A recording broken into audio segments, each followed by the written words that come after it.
여호와는 너에게 복을 주시기를 원하며 너를 지키시기를 원하시며 여호와는 그 얼굴을 너를 향하여 드사 은혜와 평강 주시길 원하노라. 너를 보배롭고 존귀하게 여기시는 하나님이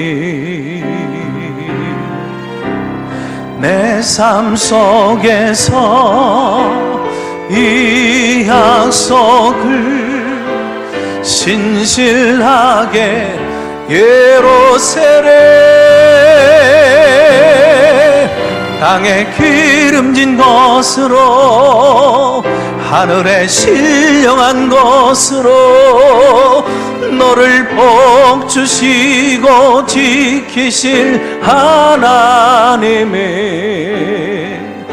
너의 영혼 잘 되도록 은혜 베푸시며 평강으로 인도 너의 영혼 잘 되도록 너의 영혼 잘 되도록 은혜 베푸시며 평강으로 인도하시리. 이스라엘 자손이 자기들의 성읍에 거주하였더니 일곱째 달에 이르러 모든 백성이 일제히 수문앞 광장에 모여 학사 에스라에게 여호와께서 이스라엘에게 명령하신 모세의 율법책을 가져오기를 청하매 일곱째 달 초하루에 제사장 에스라가 율법책을 가지고 회중 앞 곧 남자나 여자나 알아들을 만한 모든 사람 앞에 이르러 수문앞 광장에서 새벽부터 정오까지 남자나 여자나 알아들을 만한 모든 사람 앞에서 읽음에 뭇 백성이 그 율법책에 귀를 기울였는데 그때 학사 에스라가 특별히 지은 나무 강단에 서고 그의 곁 오른쪽에 선 자는 마띠랴와 스마와 아나야와 우리야와 힐기야와 마아세야요 그의 왼쪽에 선 자는 부다야와 미사엘과 말기야와 하숨과 하즈바다나와 스가랴와 무슬람이라. 에스라가 모든 백성 위에 서서 그들 목전에 책을 펴니 책을 펼 때에 모든 백성이 일어서니라. 에스라가 위대하신 하나님 여호와를 송축하매 모든 백성이 손을 들고 아멘 아멘 하고 응답하고 몸을 굽혀 얼굴을 땅에 대고 여호와께 경배하니라. 예스와와 바니와 세레바와 야민과 악국과 사부대와 호디야와 마아세야와 그리다와 아사랴와 요사밧과 하난과 블라야와 레위 사람들은 백성이 제자리에 서 있는 동안 그들에게 율법을 깨닫게 하였는데 하나님의 율법책을 낭독하고 그 뜻을 해석하여 백성에게 그 낭독하는 것을 다 깨닫게 하니 백성이 율법의 말씀을 듣고 다 우는지라. 총독 느헤미야와 제사장 겸 학사 에스라와 백성을 가르치는 레위 사람들이 모든 백성에게 이르기를 너희는 오늘은 너희 하나님 여호와의 성일이니 슬퍼하지 말며 울지 말라 하고 느헤미야가 또 그들에게 이르기를 너희는 가서 살찐 것을 먹고 단 것을 마시되 준비하지 못한 자에게는 나누어 주라. 이날은 우리 주의 성일이니 근심하지 말라. 여호와로 인하여 기뻐하는 것이 너희의 힘이니라 하고 레위 사람들도 모든 백성을 정숙하게 하여 이르기를 오늘은 성일이니 마땅히 조용하고 근심하지 말라 하니 모든 백성이 곧 가서 먹고 마시며 나누어 주고 크게 즐거워하니 이는 그들이 그 읽어 들려준 말을 밝히 알미라. 아멘. 우리 앞뒤 좌우 한번 말씀을 고백하면서 인사 나누겠습니다. 백성이 말씀을 깨닫고 다 우는지라. 아멘. 한국 최초의 순교자 토마스 선교사의 이야기입니다. 그는 23살 젊은 나이 당시 임신 중인 아내와 함께 중국 선교사로 갑니다. 아내는 중국에 도착한 지 얼마가 안 되어져서 낯선 기후와 문화 또 풍토병을 이기지 못하고 하나님의 부르심, 별세를 하게 되어집니다. 슬픔에 빠져서 절망하고 있었던 때에 중국 옆에 조선이라고 하는 나라가 있다는 것을 알게 되죠. 마침 평양으로 가게 되어지는 상선 제너럴 쇼모노가 있길래 한문어로 된 성경책 몇 권을 한아름 안고 배에 오릅니다. 이 배는 대원군의 세국 정책 치하에 있던 조선군의 공격을 받게 됩니다. 불화살과 대포의 공격을 받고 마침내 이 제너럴 쇼모노는 솔까지 유황불에 휩싸여서 전부가 다 불에 탑니다. 토마스 선교사가 불타는 배에서 빠져나와서 성경을 한아름 안고 이 대동강변에 오르자 그를 죽이기 위해서 칼을 빼들고 달려놓은 사람이 있었으니 그는 백정 출신인 박충권이라고 하는 사람입니다. 토마스 선교사는 그 앞에 무릎을 꿇고 두 손으로 성경책을 받쳐들고 간절한 표정으로 받으라고 내리치지 못하고 망설이고 있는 그때에 선교사는 얼굴을 모래바닥에 쳐박고 오랜 시간 동안 기도를 합니다. 그리고 머리를 쪼아들어 환한 얼굴로 다시 바라보면서 성경책을 받들고 받으라라고 하는 간절한 표시를 하더랍니다. 그리고는 예수님을 외치는데 세 번째 예수님을 외치는 그 메아리가 살아기도 전에 이 박춘권은 토마스 선교사의 목을 사정없이 내리칩니다. 이때 선교사의 나이가 26살, 아이를 가진 아내가 죽은 지 3년째 되던 해였습니다. 퍽이나 세월이 지난 다음에 박춘권은 그 서양인이 피를 토하며 죽으면서까지 뭐가 그렇게 소중하고 간절하길래 내게도 이 책을 건네주려고 몸부림을 쳤을까? 그래서 숨겨두었던 그 책을 몰래 조금씩 읽어 내려가기 시작합니다. 그리고 마침내 예수를 믿고 장로의 신학대학을 세운 맏팻 선교사에게 세례를 받고 초대교회 그리스도인이 되어집니다. 특별히 영수가 되어지는데, 영수라 하고 하면 요즘 말로 말하면 전임 장로와 같은 역할을 맡은 직분이 되어집니다. 대동강변에 당시 놀러 갔다가 이 제너럴 쇼모노가 불타고 선교사가 피를 토하며 죽는 모습을 목격한 당시 12살 소년인 최치량이라고 하는 아이가 있었습니다.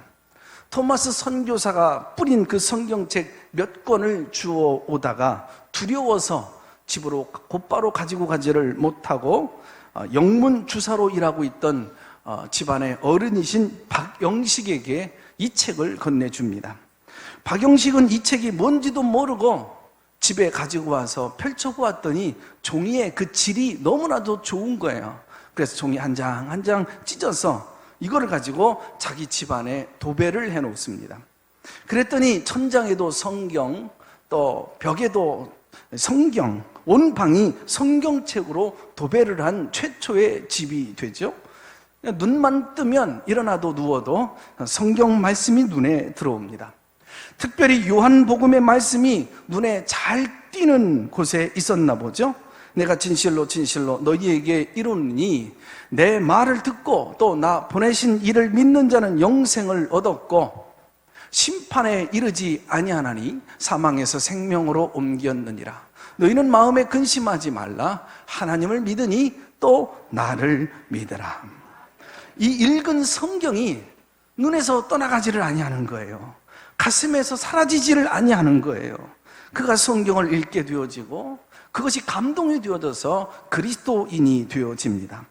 물론 박영식에게 성경책을 넘긴 소년 최치량이라고 하는 아이도 나중에 초대교회 그리스도인이 되어집니다. 더욱 놀라운 사실이 있습니다. 온 방을 성경으로 도배를 해놓았던 이 박영식 집에 평양 최초의 교회가 되어지죠. 널다리 교회입니다. 이름하여 우리가 잘 알고 있는 장대현 교회가 됩니다. 전 세계 도처에서 영적 부흥, 말씀 부흥이 일어나고 있던 1900년 초에 우리나라는 대한민국에서도 1907년 1월 14일, 15일에 전국에서 은혜와 말씀을 사모하는 심령들이 이곳저곳에서 모여서 이 장대현 교회에서 말씀잔치 부흥사경회를 열고 있었답니다. 그날의 설교자는 존 스턴이라고 하는 선교사입니다. 하나님이 지금 전 세계에 어떤 역사를 이루어 가시고 계시는지, 성령이 얼마나 강력하게 국가와 개인의 심령 위에 임재하시는지, 말씀을 들었을 때 그 복음이, 그 성령의 능력이 얼마나 강력하게 기적적으로 역사하시는지를 전달했습니다. 그리고 외칩니다. 조선 땅에는 누가 성령의 충만함을 받기를 원하느냐? 원하는 자는 거수하고 기립하라. 손들고 일어나라. 그 외침입니다. 그러자 제일 먼저 일어난 사람이 길선주 장로입니다. 제가 성령을 갈구합니다. 그리고 회개합니다. 그 회개의 내용인즉슨 친구가 죽었는데 그 친구의 살림을 정리해 주면서 그 정리해서 얻은 그 모든 돈들을 친구에게, 아내에게 전해주면서 아마도 수고비를 자기 스스로 떼어놓은 것 같아요. 이게 늘 마음에 걸렸던 겁니다. 손 들고 일어나서 친구 아내에 돌려줘야 될 그 몇 푼을 돌려주지 않아 늘 마음이 아프고 찔렸는데 성령이 역사하시더라 이거예요. 그래서 이 죄를 회개합니다. 그랬더니 모든 교인들이 흐느끼며 웁니다. 저도 원합니다. 저도요. 성경으로 도배되어진 박영식의 집에서 일어난 이 사건이 바로 평양 대부흥회 운동의 시작이 된 것입니다. 토마스 선교사가 피와 함께 뿌렸던 그 성경, 그 책을 찢어서 도배했던 그 방이 오늘 장대현 교회가 되어지고 한국 교회를 살리는 평양 대부흥이 일어나게 된 것입니다. 이 영향력으로 대동강변에서는 순교자 토마스 기념 교회가 세워지게 된 것입니다. 이처럼 오늘 하나님께서는 한국 교회가 처음 세워질 때부터 말씀 위에 세워지는 교회로 하나님이 복을 주셨는 줄로 믿습니다. 전 세계 어디를 가더라도요, 한국 교회, 그리스도인들처럼 말씀을 잘 가르치는 교회도 없고요, 말씀을 잘 듣고 경청하는 교회, 교인들도 그렇게 많지가 못합니다. 전 세계 그리스도인들 가운데에 한국교회 교인들처럼 신구약 성경 66권을 정확하게 하나님의 말씀으로 믿는 사람도 그리 많지 않습니다. 그처럼 한국교회는 말씀으로 세워져 있는 교회인 줄로 믿습니다. 복음으로 세워져 가는 교회인 줄로 믿습니다. 토마스 선교사님 피 뿌리고 죽어간 대동강변에 토마스를 기념한 교회를 세우게 되어지는데 토마스, T자를 생각하면서 T자형 교회를 세웁니다. 그러나 공산당은 이 교회를 땅에 묻어버리죠. 그러나 하나님은 다시 그 교회를 끄집어내는 것입니다. 중국 연변에 과학기술대학교를 세우고 분주하게 나라를 보내고 있던 김진경 총장에게 어느 날 북한으로부터 전화 한 통이 걸려옵니다. 북한 교육 관계자들, 그리고 당시 북한의 최고 지도자였던 김정일이 김진경 총장을 만나서 연변에뿐만 아니라 평양에도 과학기술대학교를 세워달라 그렇게 부탁을 해옵니다. 김진경 총장 평양 시내를 둘러보는데 무엇보다도 대동강변 언덕이 눈에 보이는 겁니다. 자꾸 마음에 걸려요. 그래서 대동강변 언덕에 있는 그 산자락을 그 학교 부지로 지목합니다. 저곳이 좋겠는데요, 저곳에 학교를 짓지요. 그랬더니 안내하던 교육 관계자가 화들짝 놀라더랍니다. 이곳은 군부대가 있습니다. 이 나라에서 군부대의 위치는 어느 정도인지 잘 아시지 않습니까? 아무튼 지도자 동지에게 얘기를 전해주시오. 그랬더니 즉시 군부대가 이제 철수 이동을 하게 됩니다. 그 땅은 자그마치 30만 평이 되어집니다. 신촌에 가면 연세대학교가 25만 평이라고 하는데 이보다도 훨씬 더 큽니다. 이제 그 넓은 그 부지에 토목공사를 하기 시작하는데 그 넓은 곳에 어느 날 땅을 파기 시작하는데 뭐가 턱 하고 걸립니다. 그곳에서 예배당 종탑과 녹슨 종 하나가 나온 겁니다. 바로 그곳은 어느 곳이고 무엇이냐? 한국 최초의 순교자 토마스 기념교회가 서 있었던 자리인 것입니다. 이건 아주 놀라운 일이었던 겁니다. 그래서 한국 교회가 헌금한 돈으로 전 세계 교포 주민들, 교인들이 그 교회가 모아 헌금한 돈으로 교회를 세웠던 그 자리, 다시 평양과학기술대학이 그 자리에 세워지게 되어진 것입니다. 지금도 1층 게스트하우스에 가보면 예배당이 있습니다. 물론 북한 교수들이나 학생들은 참관할 수 없지만 외국 국적을 가진 교수들과 직원들 80여 명과 100여 명 정도가 모여서 피와 함께 뿌려진 말씀 위에 세워진 이 땅에 복음이, 찬송이, 예배가 일어나고 있는 줄로 믿습니다. 이 엄청난 사실들을 정리하고 쭉 돌이켜보다가 저도 모르게 눈물이 주룩주룩 흘러 내려가게 되어지더라고요. 하나님이 한국교회를 이토록 사랑하시는구나. 하나님이 이 백성을 긍휼히 여겨주시고 사랑해 주시는구나. 하나님은 애굽의 노예로 살던 당신의 백성을 왜 광야로, 가나안 땅으로 인도하셔야만 했을까요? 예배를 살리기 위해서입니다. 그 예배를 회복시키기 위해서입니다. 말씀을 주시기 위함인 것입니다. 하나님은 포로로 끌려갔던 백성들이 돌아오자마자 제일 먼저 우선순위로 무너진 그 성벽을 수축하도록, 무너진 그 성전을 세우도록 요구하셨습니다. 그 안에 말씀을 채우라는 것이죠. 잃어버린 예배를 회복하라는 말씀입니다.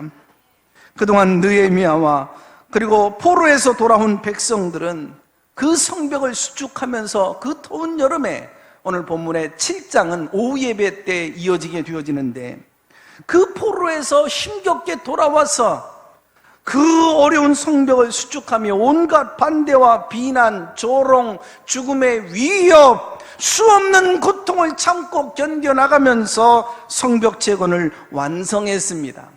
이제 은혜의 그릇은 완성되어진 겁니다. 그러면 이제는 그 안에 무엇을 담아야 될까요? 하나님의 말씀을 담으라는 것입니다. 영적 부흥을 일으키라는 말씀이에요. 그래야 너가 산다, 너희 가정이 산다, 너의 자녀가 산다, 너의 민족이 산다, 하나님 말씀하고 있는 것입니다.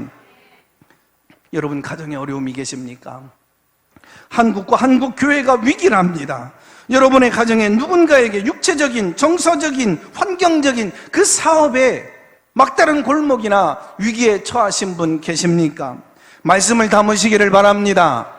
성령을 담으시기를 바랍니다. 불 붙으면 하나님께서 역사하여 주실 줄로 믿습니다. 변화가 일어나요. 기적이 일어나요. 위기가 기회가 되어지게 될 줄로 믿습니다. 하나님이 여러분의 가정과 여러분의 삶을 개입하시고 다스리시기를 원하시는 것입니다.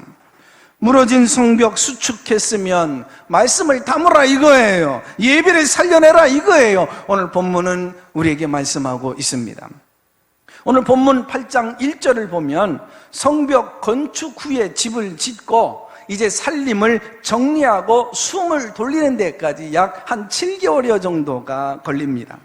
그때 백성이요 일제히 수문 앞 광장에 모여듭니다. 그리고 학사 에스라에게 우리에게 말씀을 가르쳐 주십시오 라고 청원을 합니다. 느헤미야나 제사장 에스라가 이제 모든 백성들에게 모여라, 우리 말씀 공부하자, 우리 훈련 받자, 우리 하나님의 마음을 닮아가자, 그렇게 명한 것이 아닙니다. 백성들이 수문 앞 광장에 모여들어서 우리 말씀 가르쳐 주세요, 하나님을 알아가고 싶어요, 하나님의 뜻이 무엇인지, 내일을 향해서 하나님 우리에게 무엇을 원하신지 알려주세요, 말씀에 갈급해서 수만 명이 그 광장으로 몰려든 것입니다. 어떻게 몰려 나왔느냐? 8장 1절에 보면 백성이 일제히 모였다 기록됩니다. 여러분, 번역이 신통치가 않아요. 그때 모인 백성들의 그 간절함이 어느 정도였는지 그 표현이 우리나라에 번역된 성경으로는 이해가 되질 않고 느낌이 오지를 않아요. 원문에 보면 영어로 as one man, 한 사람이 달려 나온 것처럼 모였다는 거예요.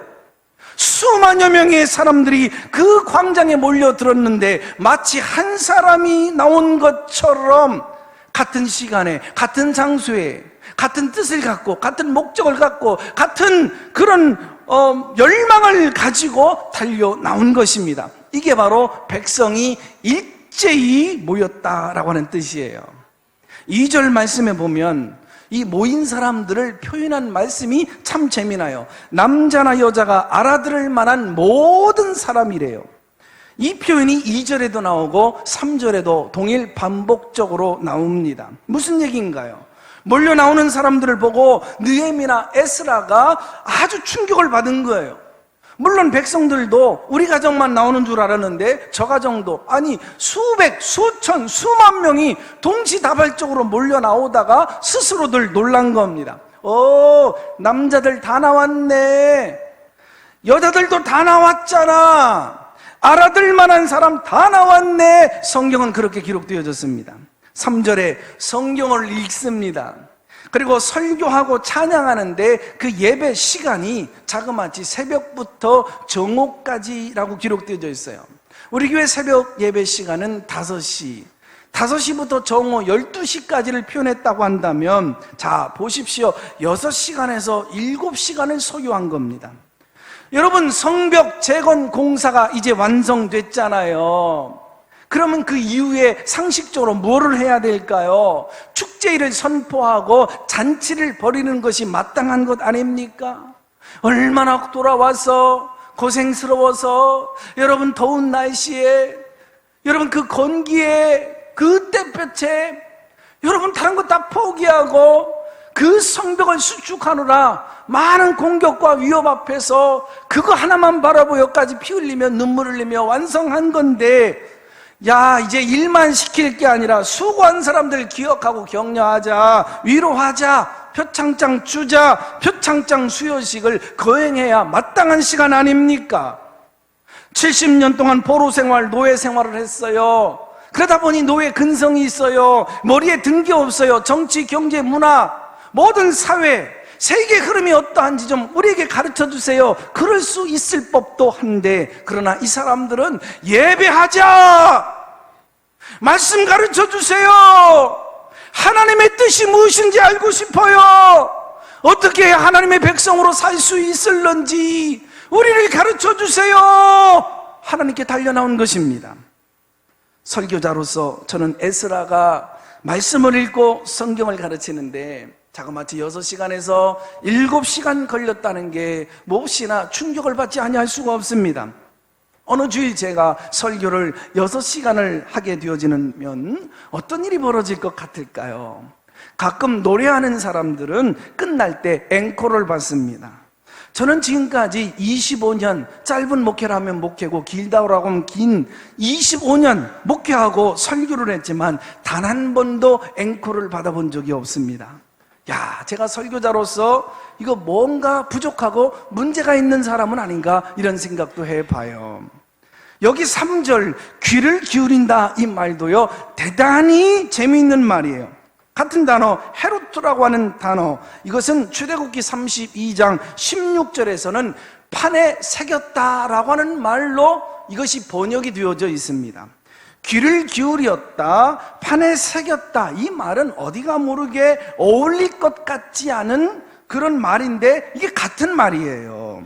한 몸처럼 달려나왔던 백성들이 하나님의 말씀이 선포되어져서 그 말씀을 듣는 데에 귀로 듣는 것이 아니라 눈에 새겼다는 말씀이에요. 하나님의 말씀을 듣는데 사람의 말로 듣지 아니하고 그 하나님의 말씀을 심장판에 새겼다, 하나님의 말씀을 듣는데 내 신비와 영혼에 새겼다, 판에 새겼다라고 하는 말로 귀를 기울였다라는 말을 지금 표현하고 있는 것입니다. 신앙생활을 하다가 저 말씀은 내게 주시는 말씀이야, 그 단어 한 말씀이라도 내 심장에 꽂히면, 내 영혼에 와닿게 되어지면 하나님 말씀은 능력 있는 줄로 믿습니다. 살아 역사하는 줄로 믿습니다. 운동력 있는 줄로 믿습니다. 부흥이 일어나는 거예요. 변화가 일어나는 거예요. 왜 예수를 믿고 변화가 되지 않습니까? 그 말씀에 부딪힘이 없는 거예요. 그 말씀 단어 하나하나가 하나님 주시는 말씀으로 내 심장에 박히지를 않고 새겨지지 않아서 그런 겁니다. 삶이 온통 주님 앞으로 향하게 되어져 있는 것입니다. 이게 하나님의 말씀인 줄로 믿습니다. 미국에 러시모아라고 하는 그 산이 있는데, 그 산에 가면은 미국을 만든 위대한 대통령 4명의 얼굴이 저 피라미드처럼 어마어마한 바위에 새겨져 있습니다. 이 4사람의 공통점이 있다면 모두가 다 하나님 말씀을 앞세우고 하나님 말씀을 소중히 여겼던 인물입니다. 미국은 지금 하나님의 말씀 위에 세워진 나라다. 말씀 앞에 돌아오면 너 산다. 미국은 하나님의 말씀이 세워지게 되어진 나라다, 그 얘기입니다. 첫째로 미국 초대 대통령 조지 워싱턴이 그런 말을 합니다. 그런 대통령 취임식 위에서 성경 위에 손을 얹고 선서합니다. 성경이 아니면 우리는 이 나라를 올바로 다스릴 수 없다. 3대 대통령이었던 토마스 제퍼슨은 말을 합니다. 미국 독립선언서를 쓰고 읽고 선언합니다. 미국은 성경을 반석으로 삼고 서 있다. 16대 대통령 에이브럼 링컨은 남북 통일을 이룬 다음에 고백을 합니다. 미국이 이 나라 백성이 먹고 살아야 될 양식이 있다면 하나님의 말씀이다.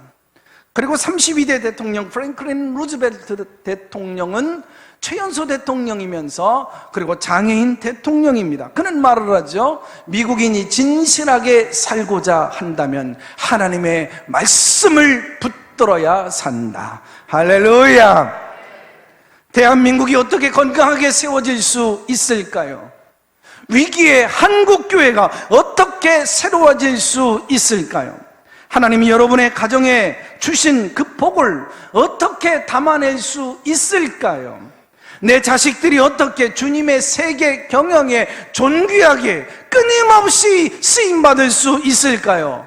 그 영혼의 세상 지식과 경험을 우리의 가치를 심어주고 담는 것이 아니라 그 영혼의 말씀을 담아줘야 될 줄로 믿습니다. 예루살렘 성벽이 수축되듯이 세상적으로만 수축되어지는 사람이 아니라 그 안에 말씀을 담으라는 것입니다. 말씀을 듣고 복음을 받아들이고 날마다 성경을 읽고 묵상하고 그 말씀대로 살아가도록 몸부림치고 말씀을 내 가슴에 영혼에 담으라는 것입니다. 내 가치대로 내 철학을 갖고 내 삶의 경험을 갖고 살지 말라는 거예요. 세상의 판단과 기준을 갖고 살지 말라는 거예요. 말씀이 다스리고 그 말씀이 주장하고 그 말씀의 능력 가운데 이 험한 세상 이기며 살아가라, 이 말씀이에요. 몸이 건강한 것도 중요하지만 그 안에 영혼에 말씀이 담아야지 내가 살고 우리 가정이 살고 내 자녀이 살고 이 민족의 길이 열려지게 되어질 줄로 믿습니다.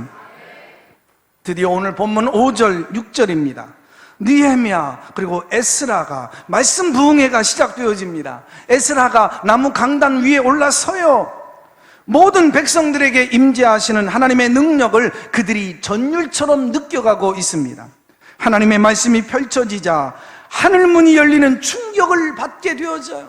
As one man, 한 사람이 일어나듯이 약속이나 했다는 듯이 백성이여 자리에 앉지를 못하고 말씀 앞에 떨며 모두 일어섭니다. 그리고 6절에 찬양으로 예배가 시작되어집니다. 모든 백성이 찬양 속에 임재하시는 그 하나님을 경험하죠. 손 들고 찬양합니다. 큰 소리로 아멘 아멘. 근방이라도 그 광장이 떠나갈 것이라도 외치고 찬양합니다. 무수한 사람들이 몸을 굽혀 얼굴을 땅에 대고 경배합니다. 찬양이 끝나자 에스라가 성경을 봉독하고 설교를 시작합니다. 이때 상황을 9절에 성경은 이렇게 기록해 놓았습니다. 백성이 율법의 말씀을 듣고 다 우는지라. 말씀 앞에 통곡을 해보신 적 있으십니까? 먹고 살기 어려워서 내 자식의 앞날이 빨간 신호등이 들어와서 내 막다른 인생에 여러분 그 위기 앞에서 어찌할꼬 괴로워 잠 못 이루며 가슴을 찢어보며 우신 적은 있어도 말씀 앞에 비춰진 나의 모습, 나의 삶. 여러분, 그래서 그거 앞에 통곡하며 가슴을 찢어보신 적 있습니까? 찬양하다 말다 울음보가 터져보신 분 계십니까? 예배 시간에 하나님의 임재를 깨닫고 통곡해 보신 분 계십니까? 혼자 골방에 들어가서 기도하다가 강력한 하나님의 그 전율, 그 하나님의 임재를 느끼고 울고 또 울다가 목이 터지도록 흐느껴 보신 적 있으십니까? 그런 경험이 없으십니까? 2007년 8월이었으니까 꼭 11년 전입니다.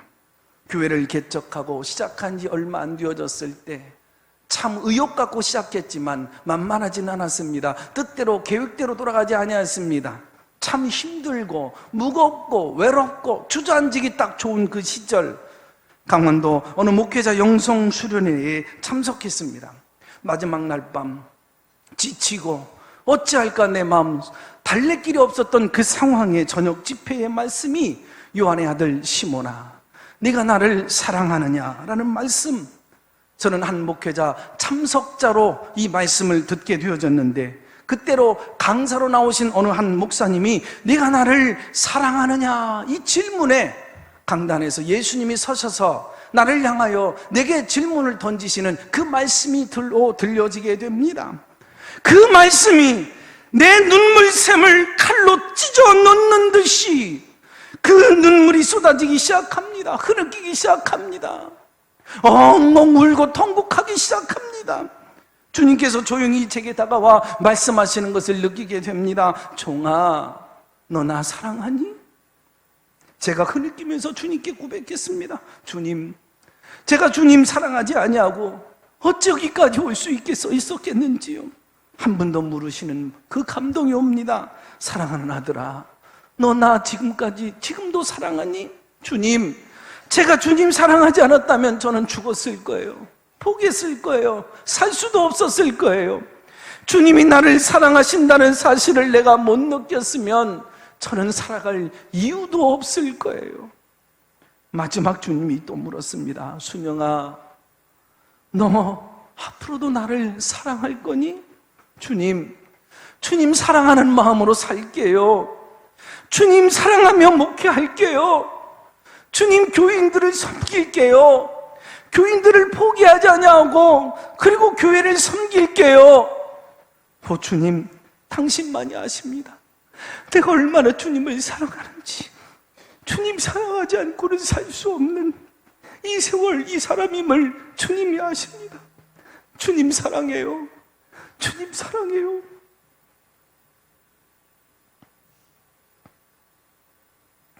그때 울었던 그 통곡의 힘이 얼마나 컸던지, 지나온 12년, 물론 늘 웃고 행복하지만은 않았지만 참 행복하게 주님 바라보면서 여기까지 왔습니다. 힘들어 쓰러졌다가도 일어서는 힘이 거기에 있었겠죠. 넘어졌다가도 붙들 수 있는 힘이 거기에 있었습니다. 주님, 앞으로도 그렇게 살게요. 그렇게 결단을 해봅니다. 이병욱 박사는 눈물로 암을 치유하는 의사입니다. 울어야 산다라고 하는 책을 써서 이 책에 보니까 눈물을 천연 항암제라고 표현을 합니다. 눈물은 마음의 응어리를 풀어서 그렇게 쌓인 독을 빼낸다고 그러죠. 눈물은 감정이 마르고 돌처럼 딱딱하게 굳어져서 생긴 그 병을 치료하는 명약이라고 풀어서 말을 해놓습니다. 눈물은 마중물처럼 그 눈물이 쏟아져 내려지게 되어질 때에 내 인생 밑바닥에 쌓여지게 되어진 그 가시더미들, 그 쓴뿌리들, 그 암의 씨앗들, 너를 끊임없이 죄로 몰아가고 있는 그 사악한 그 영향력들, 끊임없이 나를 밑바닥으로 주저앉게 만들고 위로 세워지질 못하게 만들고 참 나를 불행하게 만드는 미움과 원망과 근심, 걱정의 그 모든 독들을 끌어올려서 쏟아내는 치료하는 그런 능력이 있다라고 이병욱 박사는 설명합니다. 이병욱 박사는 눈물이야말로 하나님이 주신 자연 치유제라고 역설합니다. 특별히 누군가를 용서하지 못해서 가슴 아리를 하고 있었던 사람, 하나님의 사랑을 깨닫고 울며 용서하면 암도 굴러 떨어진다라고 말을 합니다. 억울해서 울고, 미워서 울고, 화가 치밀어서 그 분노 가운데 잠을 못 이루고 밥을 제대로 못 먹고, 그래서 속상해서 우는 그 눈물은 독이 되어서 내 인생과 내 인격을, 건강을 무너뜨리고 망가뜨립니다. 그러나 감사해서 흘리는 눈물, 은혜 받아서 흘리는 눈물, 내 환경은 어렵고 정말 그 어려운 상황 속에 있지만 하나님의 그 신실하심, 하나님이 나를 아름답게 인도하심, 그것을 깨닫고 또 말씀을 깨닫고 감격해서 우는 눈물은, 저 찬양은 내게 주시는 말씀이야, 내 찬양이야, 내 고백이야. 주님이 나를 사랑하셔서 오늘도 이 시간 날 터치하셔. 주님이 내게 다가오셔서 내게 임재하셔서 주님과 터치하고 주님과 부딪히며 깨달았던 그 감격에 흐르는 그 눈물은 내 인생의 모든 실패를, 그 상처를, 그 모든 질병을 치료하는 능력이 있는 줄로 믿습니다. 9절입니다. 예루살렘 백성들 그 말씀, 율법의 말씀을 듣고 깨달으며 다 우는지라. 잃어버린 말씀이 찾아왔을 때 울었습니다. 이스라엘 백성들이 포로로 끌려가서 말씀을 잃어버리고 예배를 잃어버리고 산 지난 세월이 몹시나 부끄러워서 울었던 것입니다. 말씀 듣다 보니 꿀송이보다 더 달아서 울었습니다. 우리는 하나님을 떠났는데 하나님 우리를 떠나지 아니한 겁니다. 내 먹고 살 길이 바빠서 잠시 하나님을 고무신 거꾸로 그렇게 신발 버리듯이 버렸는데 하나님 우리를 버리지 않았던 겁니다. 하나님 우리를 잃어버리지 않으셨던 겁니다. 고마워서 행복해서 울었습니다. 그때 다시 이어지는 9절 말씀 다 같이 함께 읽어봅니다. 총독 느헤미야와 제사장 겸 학사 에스라와 백성을 가르치는 레위 사람들이 모든 백성에게 이르기를, 오늘은 너희 하나님 여호와의 성일이니 슬퍼하며 울지 말라. 여러분, 이 장면이 어떤 장면인지 그림으로 그려지십니까? 느헤미야와 에스라, 레위 지파 사람들이 그냥 맹숭맹숭 눈만 껌뻑껌뻑 거리면서 있다가 백성들이 우니까 꾸중하면서, 야 울지마, 아니 다 커가지고 이게 지금 우는 시간이냐? 이런 장면입니까? 틀림없이 느헤미야와 에스라, 설교하던 레위 사람들이 먼저 흐느끼면서 먼저 통곡했을 것입니다. 본문 9절은 눈이 뻘겋도록 울던 느헤미야가 옷소매로 이 눈물을 훔쳐 닦습니다. 그러면서 얘기합니다. 울지 마, 울지 말라니까, 이런 장면입니다. 에스라가 또 수건을 끄집어내서 얼굴을 가리고 울다가, 그래 우리 울지 말자, 오늘 우리 기쁜 날 아니야, 하나님이 기뻐하시는 날이라면 우리도 기뻐하자.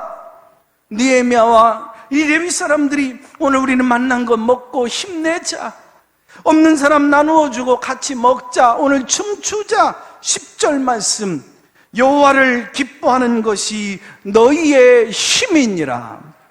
여호와를 기뻐하는 것이 너희의 힘이니라. 통곡과 기쁨이 어우러져서 하나가 되어진 신앙생활의 행복을 아십니까? 눈물과 감격이 어우러져서 능력이 된 그 신앙의 신비를 아십니까? 울었는데 행복하고 통곡했는데 기쁜 그 신앙의 높은 차원을 아십니까?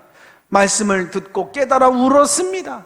말씀을 붙잡고 기뻐했습니다. 말씀 듣고 살았습니다. 말씀 듣고 이 세상 승리하면서 헤쳐 살아가시는 여러분들 되시기를 주님의 이름으로 축원합니다. 하나님 아버지, 고맙고 감사합니다. 우리가 날마다 세상 어디에 살든지 말씀 가운데 서게 하여 주시옵소서. 날마다 예배하며 말씀 듣기를 사모하고 이것이 내 인생의 최대의 기쁨이고 행복이고 아버지 하나님 축복인 것을 알게 하여 주시옵소서. 말씀 들을 때마다 성령님 내 마음의 문을 열어주시고 또 충만하게 임재하여 주셔서 말씀을 들을 때마다 깨달음의 역사가 일어나게 하여 주옵소서. 가슴이 찔리고 회개의 역사가 일어나게 하여 주옵소서. 변화의 역사, 회복의 역사, 축복의 역사, 기적의 역사가 복음의 능력으로 나타나게 하여 주시옵소서. 말씀 들을 때마다 눈물이 나고 통곡하고 그랬는데도 행복하고, 하나님 말씀 붙잡고 살아가면서 이것이 능력이 되어져서 우리 삶에 하나님이 나의 힘이요 능력이 되게 하여 주시며 이 세상 승리하며 해쳐 살아가는 원동력 되게 하여 주시옵소서. 예수님 이름으로 기도합니다. 아멘.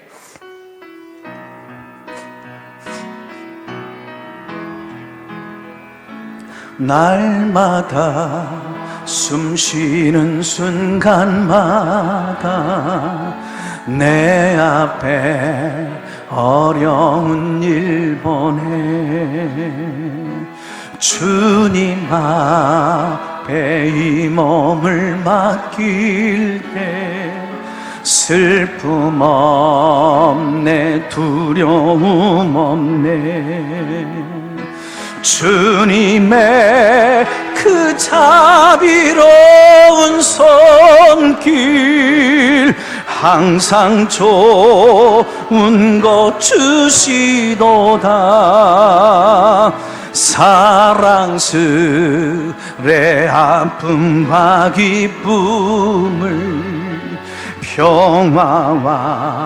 평화와 안식을 날마다 주님 내 곁에 계셔 자비로 날 감싸 주시네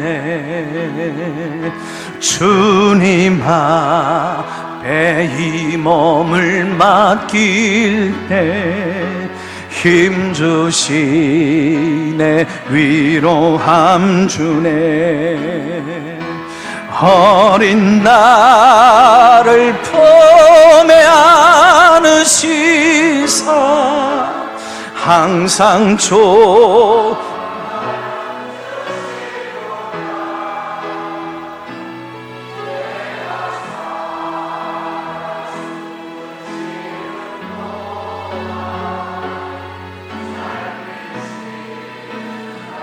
약속하셨네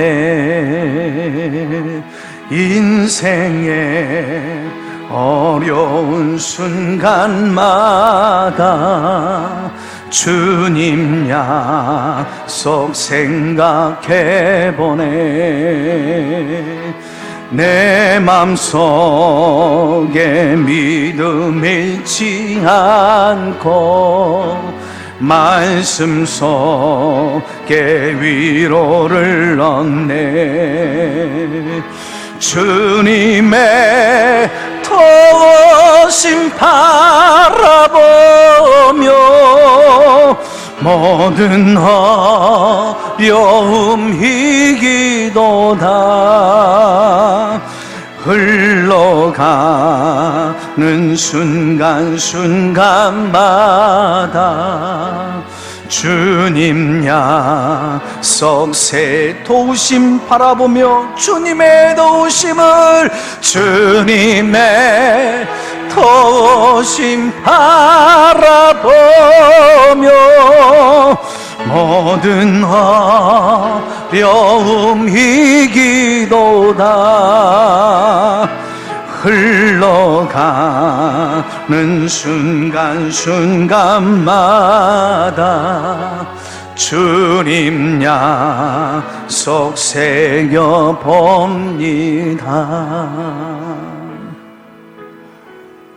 사랑과